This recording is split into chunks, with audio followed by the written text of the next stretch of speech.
You people don't belong here, Brandon snarled, his palm cracking across Dorothy's weathered cheek. The 65-year-old woman's head snapped sideways. Her glasses flew off, skittering across the polished floor. Blood trickled from her split lip. Brandon Clark, store manager, loomed over her trembling frame, his face twisted with disgust. Security! Drag this trash out before she steals something. Dorothy Williams steadied herself against a display case, her gray cardigan torn at the shoulder. Customers gasped. Phones appeared instantly. Going live, whispered a teenager, finger hovering over TikTok. Dorothy's worn purse gaped open from the assault. A first-class boarding pass peeked out beside a platinum corporate card. She touched her bleeding mouth, eyes scanning the horrified crowd with unsettling calm. These real-life stories plague America daily. Black stories like Dorothy's expose the ugly truth lurking in our communities. Have you ever watched someone get brutalized, only to discover their attacker had just made the biggest mistake of their life? 20 minutes earlier, Dorothy had entered Premier Retail with a simple mission: find a birthday gift for her granddaughter, Lily's 16th birthday. The massive electronics store buzzed with Saturday afternoon shoppers. Dorothy moved slowly through the aisles, her sensible shoes silent on the gleaming floors. Her modest appearance, thrift store cardigan, well-worn handbag, no jewelry except a simple wedding band, immediately drew suspicious glances from staff. Brandon Clark noticed her first. The 38-year-old store manager had climbed his way up from sales associate through sheer aggression and company politics. His eyes tracked Dorothy's movement through the smartphone section like a predator stalking prey. "Rachel," he whispered to his assistant manager, "keep an eye on the old lady by the iPhones." Something's off about her. Rachel Davis nodded eagerly. At 26, she worshipped Brandon's aggressive management style. "Want me to follow her?" "Just watch. These people always try something." Dorothy examined the latest smartphones, searching for something appropriate for a teenager. The prices shocked her. When had phones become so expensive? She picked up a rose gold iPhone, testing its weight. "Excuse me, ma'am." Brandon appeared beside her with practiced intimidation. "Those devices are very expensive. Perhaps you'd be more comfortable in our accessories section." Dorothy looked up calmly. "I'm shopping for my granddaughter's birthday." "This model seems suitable." "Right." Brandon's tone dripped disbelief. "And you understand that's a $1,000 phone?" "I'm aware of the price." Something in Dorothy's composed response irritated Brandon further. Most customers either got defensive or walked away when challenged. This woman's quiet confidence felt threatening. Dorothy continued shopping, adding wireless earbuds and a protective case to her mental list. Brandon shadowed her movements, whispering to staff members who began circling like sharks. At the self-checkout station, Dorothy scanned her items methodically. The total reached $1,247.83. She reached for her credit card, a simple black Visa with no flashy design. "Ma'am, I need to see some identification." Brandon materialized beside the scanner. "For what purpose?" "Standard procedure for high-value purchases." Dorothy handed over her driver's license. Brandon studied it with theatrical suspicion, comparing her face to the photo multiple times. "Dorothy Williams," he read aloud. "This address. What's your relationship to the card holder?" "I am the card holder." "Uh-huh." Brandon held up the card, examining it under the fluorescent lights.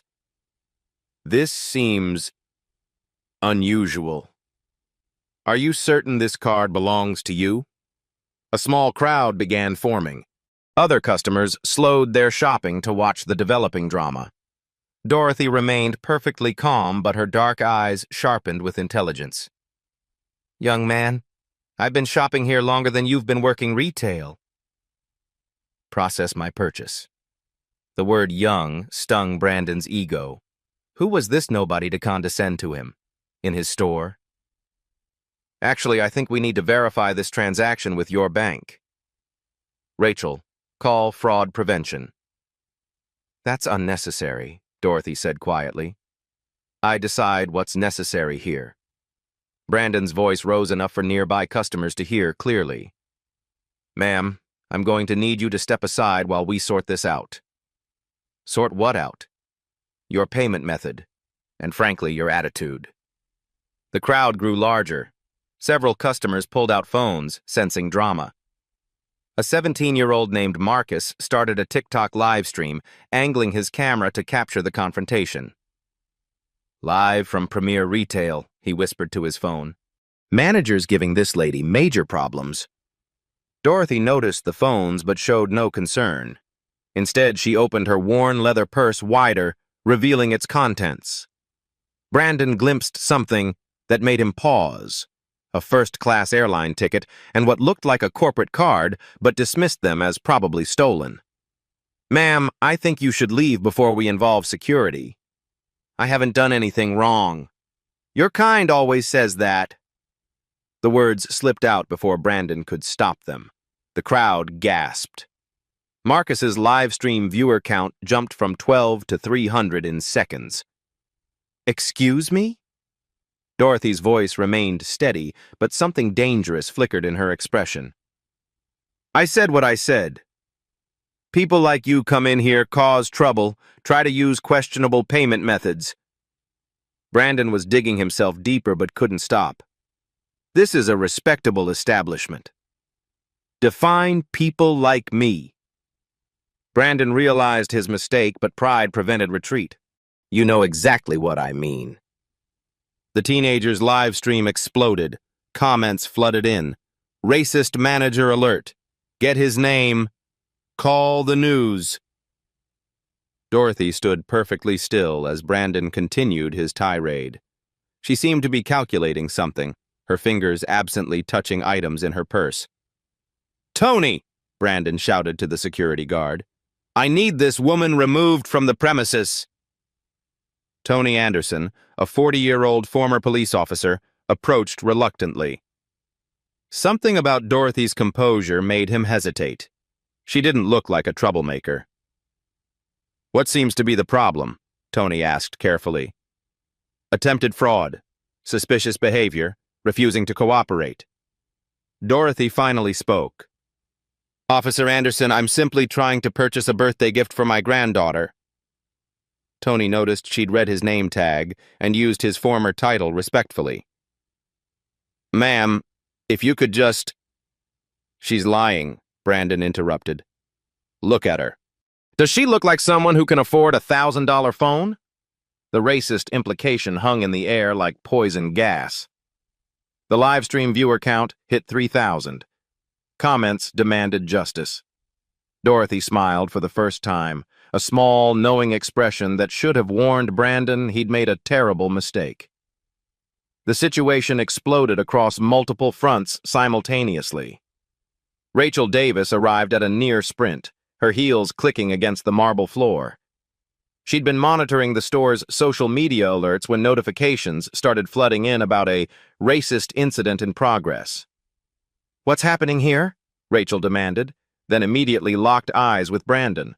Her loyalty was absolute, whatever he said. She'd support.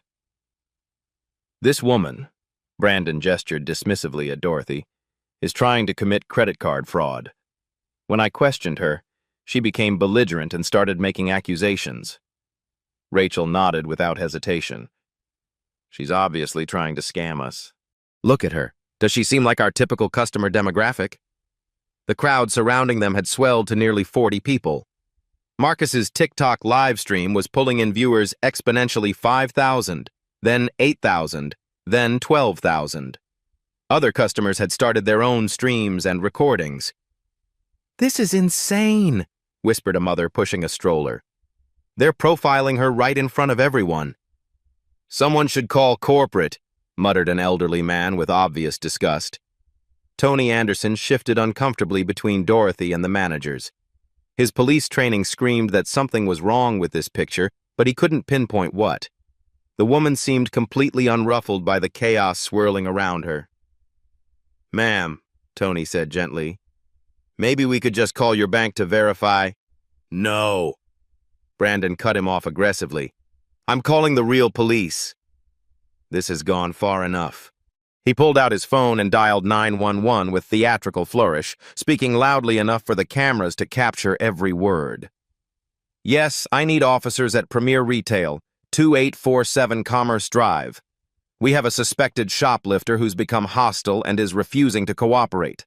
Possible credit card fraud in progress." The crowd erupted in angry murmurs. Several people started shouting, "She hasn't stolen anything! This is discrimination! Get his name! Get his badge number!" Marcus angled his phone to capture the crowd's reaction. "Y'all, this is getting crazy. 15,000 people watching this mess go down live." Dorothy remained in the eye of the storm, perfectly calm. She hadn't raised her voice once. She hadn't made any threatening gestures. She simply stood there, occasionally glancing at her modest wristwatch as if she had somewhere important to be. "Brandon," Rachel whispered urgently, "the live stream count is going viral. Maybe we should—" "I'm handling this," Brandon snapped. His face was flushed red with adrenaline and anger. He'd committed too far to back down now. "This woman thinks she can come into my store and cause problems. Not happening." The store's automatic doors slid open as 3 police officers entered. The crowd parted reluctantly, phones still recording every angle. Officer Jennifer Martinez took the lead, her experienced eyes quickly scanning the scene.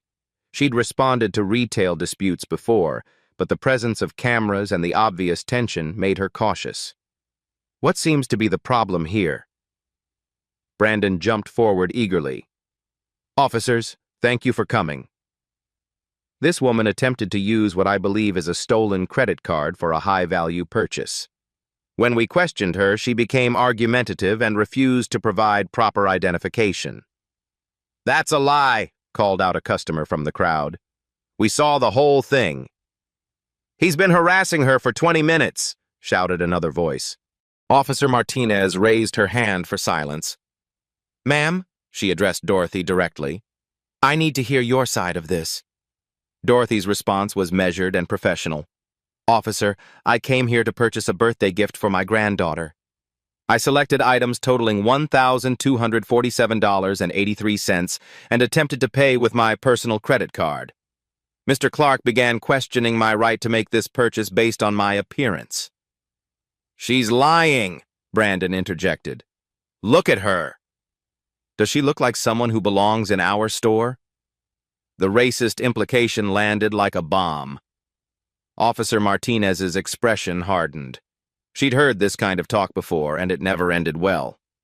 Marcus's live stream exploded with comments. "Did he just say that on camera? Screenshot everything. Premier Retail is about to get sued. Boycott Premier Retail." The viewer count hit 25,000 and climbing. "Sir," Officer Martinez addressed Brandon with deliberate formality, "are you alleging that this woman committed a specific crime?" "Credit card fraud, obviously." "Did you see her steal a credit card?"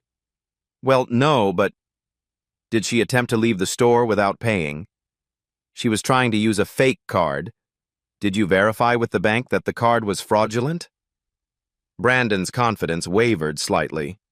We were in the process of—" "So, you have no evidence of any crime being committed?" The crowd sensed the shift in momentum. Dorothy remained perfectly still, but something in her posture suggested she was preparing for action. Officer Martinez turned back to Dorothy. "Ma'am, do you have identification and the credit card in question?" "Of course." Dorothy reached into her worn purse with deliberate slowness. As she did, several items became visible to the crowd and cameras. The first-class airline ticket Brandon had dismissed, a platinum corporate card that caught the light, and something else, a small leather wallet that looked distinctly official. "Here's my driver's license," Dorothy said, handing it over.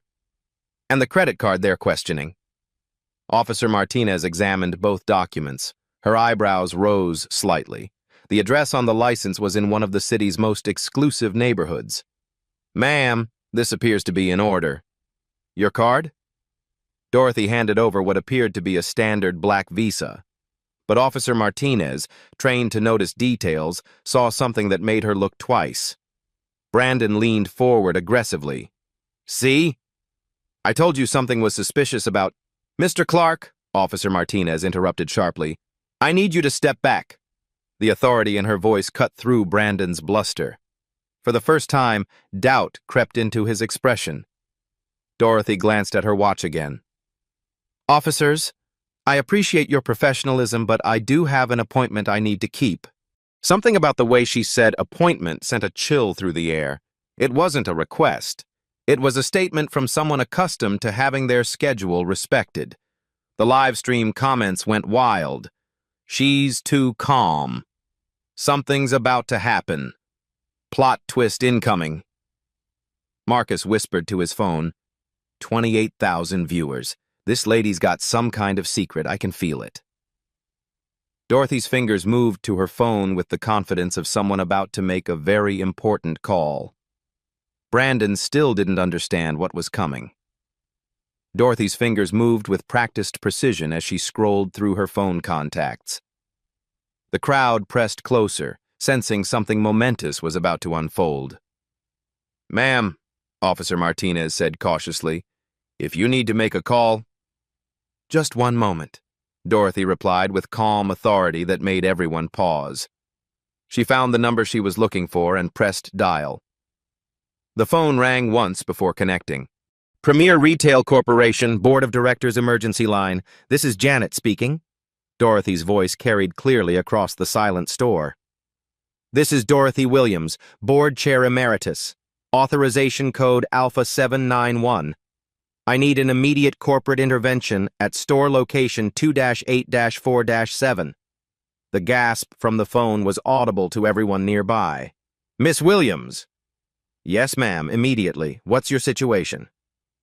"Discrimination incident in progress. Full documentation required.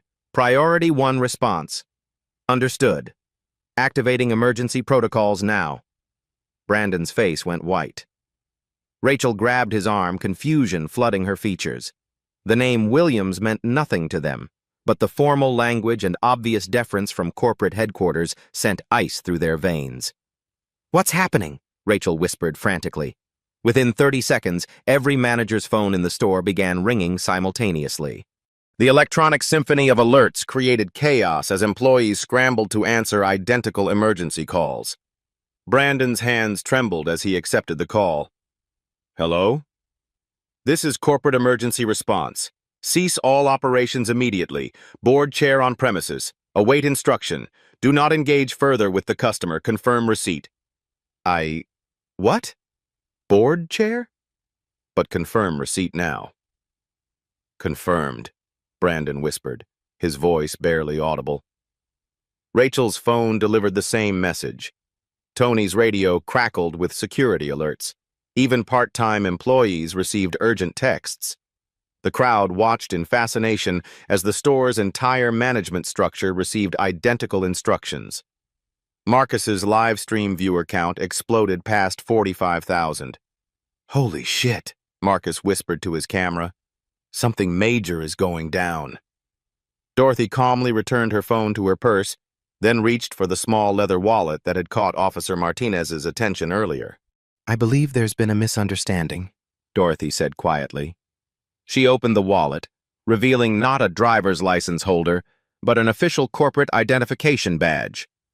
The Premier Retail logo gleamed under the fluorescent lights, but this wasn't an employee badge. It was platinum-colored with distinctive gold trim. Engraved across the bottom in elegant script, Board of Directors, Chair Emeritus. The photo showed a younger Dorothy in professional attire, but the signature was unmistakable. Dorothy Williams, with the founder's personal seal beneath it. "My name is Dorothy Williams," she announced to the stunned crowd. "I served as Chief Executive Officer of Premier Retail Corporation for 12 years before my retirement 24 months ago. I currently chair the board's Diversity and Inclusion Oversight Committee.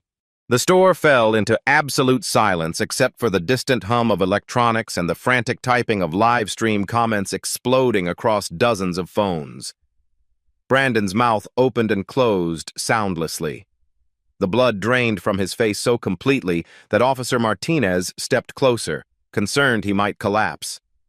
Rachel's hands flew to her mouth in horror. "Oh my God! Oh my God, Brandon, do you know what we've done?" The crowd erupted in whispers and gasps. Phones pivoted to capture Brandon's reaction. Someone shouted, "He's fired!" And nervous laughter rippled through the audience. Marcus could barely contain his excitement. 55,000 viewers! This is the craziest plot twist ever! The CEO was here the whole time! But Dorothy wasn't finished. She reached back into her purse and withdrew one more item, a second corporate card. This one clearly different from her personal visa. "This," she held up the card for everyone to see, "is my corporate account. It has no spending limit and draws directly from company funds for authorized purchases." She paused, letting that information sink in. "The personal credit card I attempted to use, the one Mr. Clark deemed suspicious, is linked to an account containing approximately $2.3 million. I use it for everyday purchases to avoid the paperwork required for corporate expenses." The mathematical reality hit everyone simultaneously. Dorothy Williams wasn't just rich. She was premier retail royalty who had been shopping incognito in her own store. Officer Martinez found her voice first. "Ma'am, I believe there's been a significant misunderstanding here." "Yes," Dorothy agreed with understated authority. "There has been." Brandon finally managed to speak, his voice cracking like a teenager's. I didn't know. Your appearance. I mean..." "My appearance," Dorothy repeated softly, "led you to assume I was a criminal. My age and race overrode any possibility in your mind that I might be a legitimate customer. Is that correct?" The question hung in the air like a sword. Brandon knew that anything he said would be recorded, broadcast, and probably used in legal proceedings. We follow procedures." "Whose procedures authorize physical assault, Mr. Clark?" The word assault landed like a bomb. Everyone's eyes shifted to Dorothy's still swollen cheek and the dried blood at the corner of her mouth. Rachel began crying quietly. Tony Anderson stepped further away from Brandon, clearly wanting no part of whatever was coming next. The live stream comments were moving too fast to read. "Justice incoming. CEO revenge. He's so fired. Lawsuit time." Dorothy glanced at her watch once more. "Mr. Clark, in approximately 90 seconds, someone very important is going to walk through those doors. I suggest you prepare yourself." As if summoned by her words, the sound of helicopter rotors began growing louder outside. Brandon looked around desperately, but there was nowhere to run. He was surrounded by cameras, witnesses, police officers, and the woman whose face he had slapped. The woman who owned the company. The helicopter rotors grew deafening as a sleek corporate aircraft descended into Premier Retail's parking lot. Through the massive windows, the crowd watched a woman in an expensive suit sprint across the asphalt, flanked by 2 security personnel and what appeared to be a legal team. Sarah Johnson, Regional Vice President for the Western Division, burst through the automatic doors at exactly 3:47 p.m. Her normally perfect blonde hair was disheveled from the emergency flight, and her face showed the pale panic of someone whose career was about to implode. "Miss Williams," Sarah called across the store, her voice echoing off the high ceilings. The crowd parted automatically as Sarah approached, her entourage creating a buffer zone around Dorothy. The live stream viewer count hit 78,000 as viewers shared the stream across social media platforms. "Sarah," Dorothy acknowledged with the same calm tone she'd maintained throughout the entire ordeal. "Thank you for responding so quickly." "Ma'am, I cannot begin to express how sorry—" Dorothy raised one hand slightly and Sarah immediately fell silent. The gesture was subtle but carried absolute authority. Before we discuss apologies, Dorothy said, addressing both Sarah and the cameras capturing every word, let me provide some context for our viewers. She turned to face Marcus's live stream directly, speaking as if addressing a board meeting. Premier Retail Corporation generated $24.7 billion in revenue last fiscal year.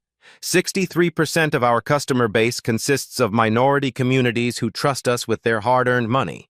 This single store location processes approximately $2.1 million in monthly revenue, with 47% of that coming from customers who look exactly like me. The precision of her data delivery was chilling. Brandon stood frozen as Dorothy continued her corporate presentation. Mr. Clark, Dorothy addressed him directly, as a store manager, you should be familiar with Employee Handbook Section 4.3, our zero-tolerance discrimination policy. Can you recite it for us? Brandon's mouth moved, but no sound emerged. Sweat beaded on his forehead despite the store's air conditioning. Allow me to refresh your memory, Dorothy continued. Section 4.3.1 states, any employee who discriminates against customers based on race, age, appearance, or perceived economic status will face immediate termination. Section 4.3.2 adds, physical contact or assault of any customer constitutes grounds for criminal charges in addition to termination. She paused, letting the legal language sink in. Section 4.3.7, which you apparently missed during training, specifically prohibits managers from questioning customers' payment methods without probable cause. Probable cause is defined as witnessing actual suspicious behavior, not making assumptions based on personal prejudices. Sarah Johnson's legal team was frantically taking notes. One attorney whispered urgently into his phone, likely alerting the corporate legal department about potential liability exposure. Dorothy reached into her purse and withdrew a small digital recorder. I've been documenting this incident since it began 26 minutes ago. Every word, every action, every violation of company policy has been preserved for review. She pressed play. Brandon's voice filled the air. You people don't belong here. Your kind always causes trouble. Look at her. Does she look like someone who belongs in our store?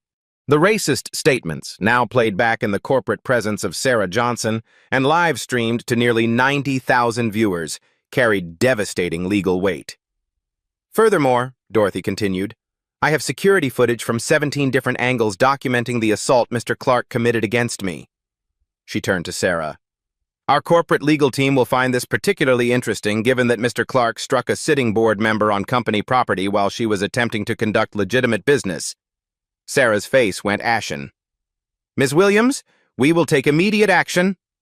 I haven't finished, Dorothy interrupted smoothly.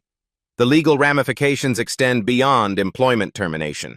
Premier Retail Corporation could face federal discrimination charges, civil rights violations, and assault liability. Our stock price has already dropped 2.3% since this live stream began trending. Marcus whispered to his camera, she's got real-time stock information.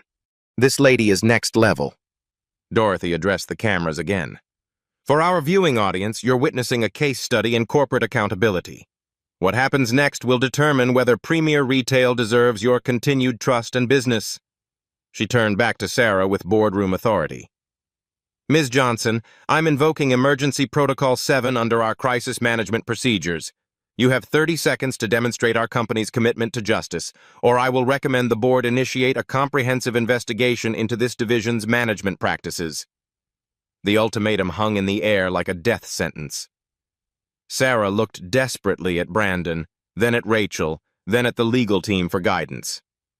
Brandon Clark, Employee ID 4-7-3-9, Dorothy continued with mechanical precision.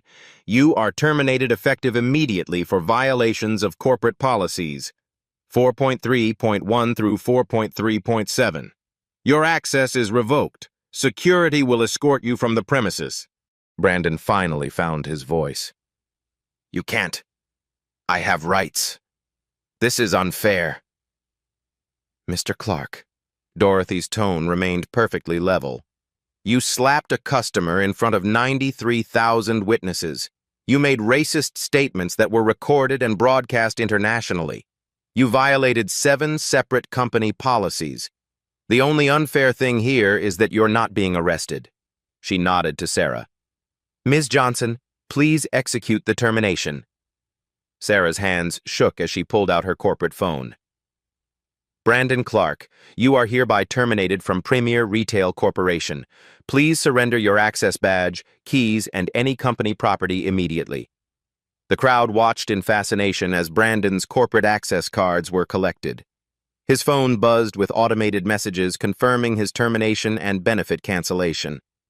Rachel Davis, Dorothy continued, you are suspended pending full investigation. You will undergo mandatory bias training and sensitivity counseling. Your employment status will be reviewed in 30 days. Rachel nodded frantically through her tears. Yes, ma'am. I'm so sorry.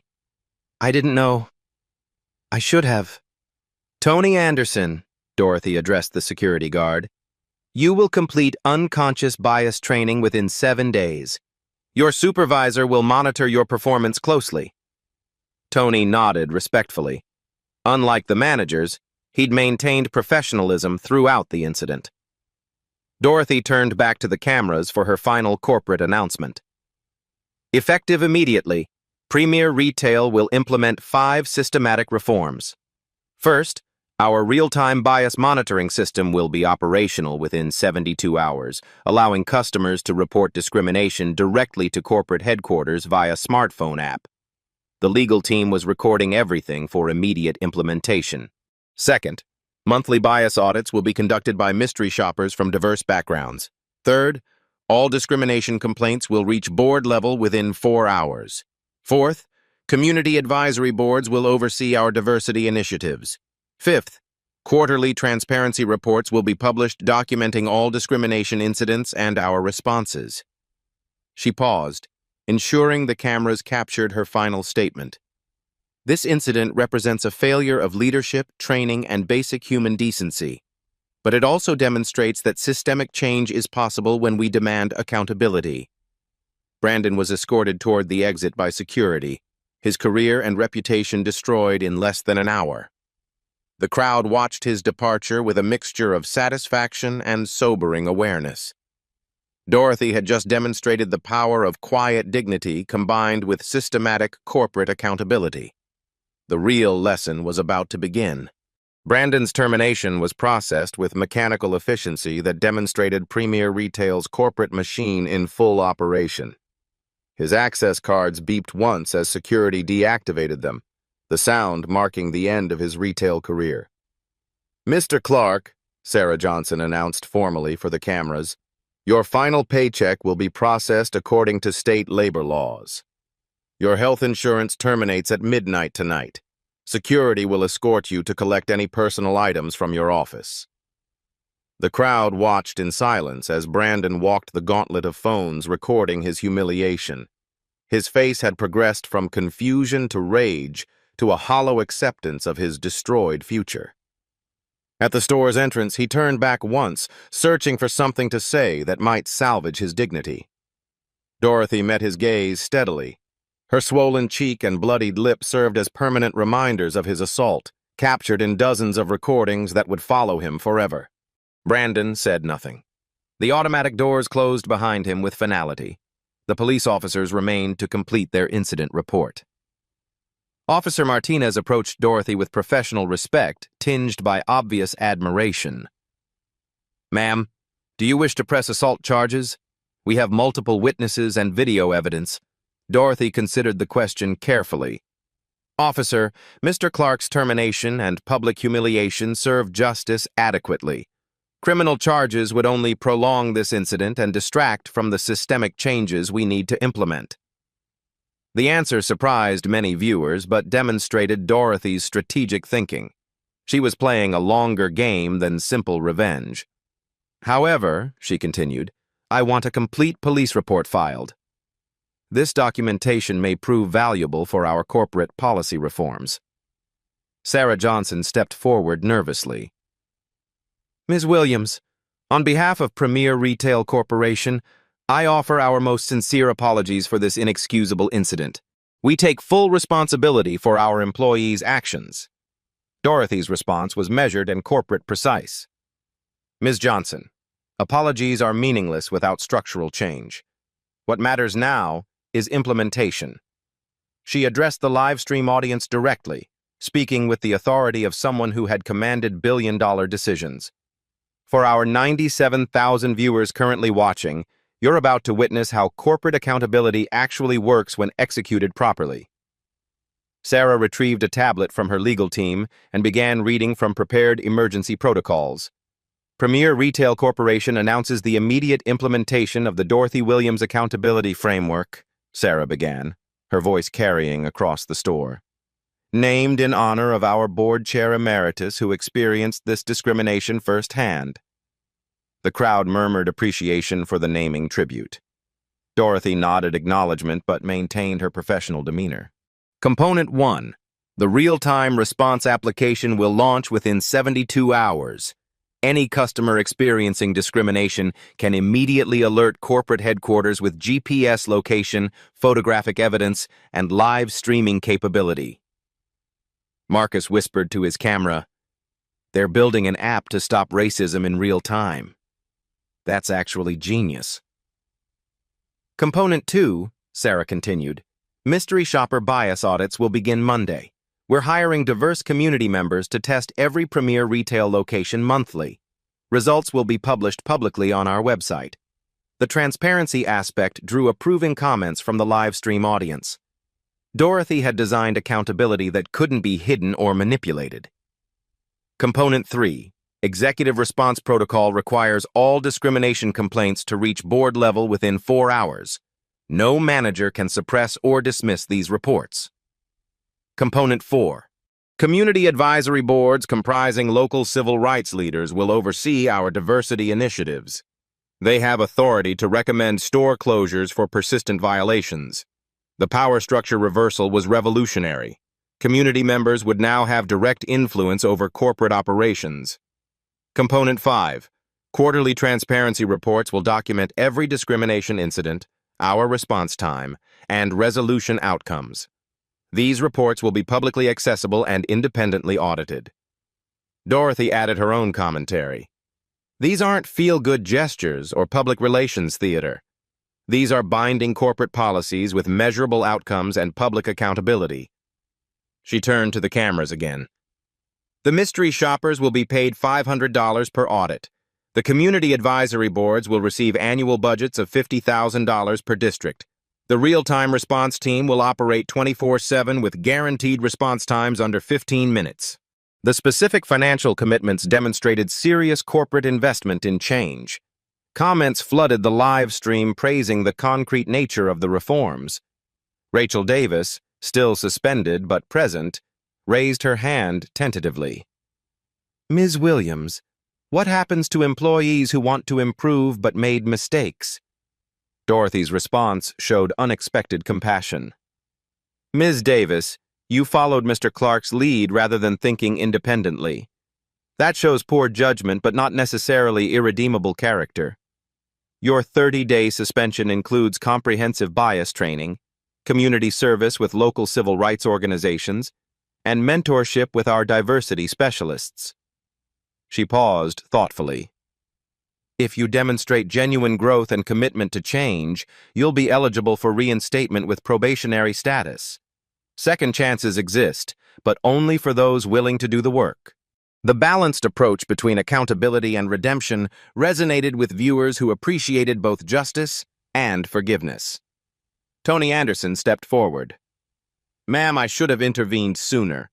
I let my respect for authority override my moral judgment." "Mr. Anderson, your honest self-reflection demonstrates wisdom. You'll complete bias training and serve as a liaison between security and our new community advisory board.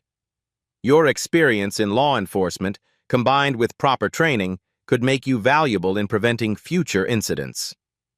The transformation of potential adversaries into allies showed Dorothy's sophisticated understanding of sustainable change. Sarah Johnson received a phone call and stepped aside briefly before returning with visible relief. Ms. Williams, corporate headquarters has approved the complete Dorothy Williams accountability framework. Full funding authorization has been granted. Implementation begins immediately. The live stream exploded with celebration comments. Viewers had witnessed not just individual justice, but systemic corporate change happening in real time. Dorothy addressed the crowd one final time before the cameras. Today's incident represents both a failure and an opportunity. We failed to protect a customer from discrimination and assault, but we've also created a framework for preventing future failures. Her voice carried the weight of decades in corporate leadership. Real change requires more than good intentions. It requires systems, funding, accountability, and sustained commitment. What you've witnessed today is how transformation begins. She gestured toward the area where Brandon had stood minutes earlier. Mr. Clark's termination was necessary but insufficient. Individual punishment without systemic reform simply moves problems elsewhere. The educational aspect of her response elevated the entire incident from viral spectacle to meaningful social commentary. The true test of these reforms will come in 6 months, 12 months, 2 years from now. Will Premier Retail maintain this commitment when cameras aren't rolling and social media has moved on to other stories? She smiled slightly, the first genuine emotion she'd shown during the entire ordeal. I'll be watching. Our community partners will be watching. And now, thanks to today's documentation, the world will be watching. The live stream reached 112,000 concurrent viewers as Dorothy's transformation of personal injustice into corporate reform reached its conclusion. Justice had been served, but more importantly, systems had been changed. 6 months later, Dorothy Williams stood in the same Premier Retail store, but everything had changed. The real-time response application had prevented 847 potential discrimination incidents across the chain's 2,300 locations. Mystery shoppers had completed 1,200 bias audits, resulting in additional training for 340 employees and termination of 23 managers who failed to meet diversity standards. Dorothy held her granddaughter Lily's hand as they walked through the electronics section. The 16-year-old carried the rose gold iPhone Dorothy had originally tried to purchase a birthday gift that had sparked a revolution. "Grandma, is that the spot where it happened?" Lily asked, pointing to the self-checkout area. "Right there," Dorothy confirmed, "where ignorance met accountability." The store's walls now displayed diversity commitment posters featuring real employees from various backgrounds. QR codes linked to the transparency reports Dorothy had mandated, showing monthly discrimination statistics and resolution outcomes. A young manager approached them respectfully. "Miss Williams?" "I'm James Thompson, the new store manager. I wanted to personally thank you for the changes you've implemented." James was 28, college-educated, and had completed the enhanced bias training program that was now mandatory for all management positions. His diverse staff reflected the community they served. "Mr. Thompson, how has the real-time response system affected daily operations?" "Honestly, it's made everyone more mindful. Knowing that any customer can instantly connect to corporate headquarters keeps us all accountable. But more importantly, it's created a culture where we actually look forward to serving everyone." Lily smiled at the exchange. At 16, she understood the historical significance of her grandmother's quiet revolution. Dorothy's phone buzzed with a news alert. Premier Retail's stock had reached an all-time high, driven partly by positive publicity from their diversity initiatives. The Dorothy Williams Accountability Framework had become a case study taught in business schools nationwide. "Grandma," Lily said as they continued shopping, "do you ever think about what would have happened if you hadn't been the CEO? If you'd just been a regular customer?" Dorothy considered the question seriously. "Sweetheart, that's exactly why these systems matter. Every person deserves dignity regardless of their position or power. The real victory isn't that I could fight back, it's that we've created tools for people who can't." They passed the customer service desk where a large monitor displayed real-time statistics. 47 days since last discrimination incident. Customer satisfaction rating, 94%. Community trust index, 89%. The numbers told a story of genuine transformation, not just public relations theater. As they prepared to leave, Dorothy reflected on the broader impact of that March afternoon. The viral video had been shared 3.2 million times across social platforms. It sparked congressional hearings about retail discrimination and influenced federal legislation requiring bias reporting in businesses over certain sizes. Brandon Clark had struggled to find employment after his termination went viral. Eventually, he enrolled in a diversity counseling program and now worked as a case study speaker for bias training seminars, sharing his story as a cautionary tale. Rachel Davis had completed her suspension successfully, returned to Premier Retail, and was promoted to Diversity Compliance Officer. Her transformation from complicit bystander to active ally demonstrated the possibility of genuine personal growth. Tony Anderson had become the head of security operations and served on the Community Advisory Board, bridging law enforcement experience with social justice advocacy. But the most meaningful change was systemic. 17 major retail chains had adopted similar accountability frameworks after witnessing Premier Retail's success. The Dorothy Williams effect had spread throughout American retail, creating measurable improvements in customer treatment nationwide. Outside the store, Dorothy and Lily encountered Marcus, the teenager whose live stream had captured everything. Now 17 and heading to college on a journalism scholarship, he approached them with obvious respect. "Miss Williams, I wanted to thank you again. That live stream changed my whole perspective on social justice and corporate responsibility. Marcus, your decision to document that incident was crucial. Witnesses like you make accountability possible." He grinned. "I still can't believe I had 112,000 people watching when you revealed you were the CEO. That was the plot twist of the century." As they walked to Dorothy's car, Lily asked, "What's next, Grandma? What other changes do you want to make?" Dorothy smiled, her mind already working on expanding the accountability framework to other industries. Education, healthcare, housing discrimination exists everywhere. Power imbalances allow it to flourish. We've proven that systematic change is possible when we demand it. She paused at her car, looking back at the Premier Retail store where her personal humiliation had become a catalyst for widespread reform. But the most important lesson isn't about corporate policy or viral videos, sweetheart. It's about quiet dignity defeating loud prejudice. Sometimes the most powerful response to injustice isn't anger or revenge, it's strategic action that creates lasting change. Lily nodded thoughtfully. Like how you didn't scream or fight back. You just systematically destroyed everything wrong with how they treated people. Exactly. Real power isn't about dominance, it's about transformation. As they drove away, Dorothy reflected on the touching stories of people who had contacted her after the incident. Elderly customers who felt more confident shopping, young people who understood their rights, employees who had been empowered to report discrimination without fear. These real-life stories mattered because they represented dignity restored and systems improved. The Black stories like hers weren't just about individual justice. They were about collective progress toward a more equitable society.